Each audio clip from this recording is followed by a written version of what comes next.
Halol Vadodara highway પર આસોજ નજીક passenger eco car અને મોટરસાયકલ વચ્ચે થયેલા ગંભીર અકસ્માતમાં 2 વ્યક્તિઓના કરુણ મોત નીપજ્યા હતા.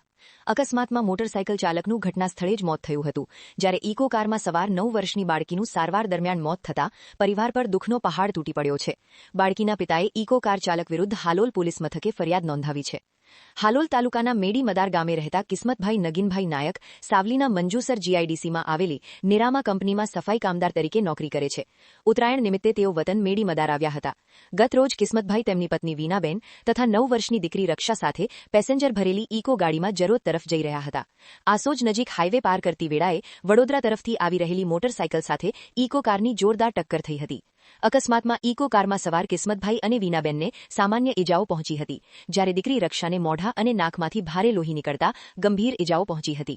108 એમ્બ્યુલન્સ દ્વારા તેને હાલોલની સબ ડિસ્ટ્રિક્ટ હોસ્પિટલ લઈ જવાઈ હતી, જ્યાં સારવાર શરૂ થાય તે પહેલા જ રક્ષાનું મોત નીપજ્યું હતું. બીજી તરફ વડોદરાથી દેવગઢ બારિયા તરફ જઈ રહેલા મોટરસાયકલ ચાલક હરસિંગભાઈ માનાભાઈ નાયકનું ઘટના સ્થળે જ કરુણ મોત થયું હતું. મોટરસાયકલ પર સવાર 10 વર્ષના બાળક સચિન નાયકને જરોદ ખાતે પ્રાથમિક સારવાર બાદ વધુ સારવાર માટે વડોદરાની સયાજી હોસ્પિટલમાં ખસેડવામાં આવ્યો હતો. હાલોલ વડોદરા રોડ પર ખાનગી પાર્કિંગ ધરાવતી હોવા છતાં પેસેન્જર વાહન તરીકે ગેરકાયદેસર રીતે ફરી રહેલી ઇકો કારો બેફામ રીતે મુસાફરો ભરીને હાઈવે પર દોડતી હોવાના આક્ષેપો ઉઠી રહ્યા છે.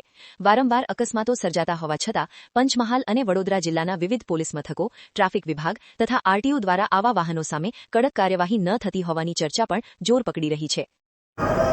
મદારથી બાસકા ઉતર્યો, બાસકાથી જરોદ જવા માટે ઇકો ગાડીમાં બેઠો.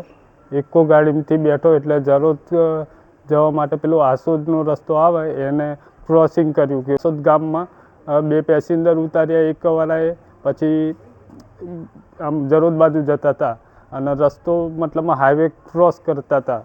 હોટલની બાજુમાં લાલ લાઇટ બસવાળાએ બતાવી અને એ બાઇકવાળાએ બી બતાવી. મેં કહું છું હું કે મેં કીધું પેલા લાલ લાઇટ બતાવે છે તો હું હમણાં ઊભો રહે, તો મતલબમાં ઇકોવાળાએ કાઢી જ લીધી, એનો જીવ બચાવી લીધો. એને મારી છોકરી બરાબર બોયના વચ્ચે જ આવી ગઈ અને બાઇકવાળાએ ઠોકી દીધી.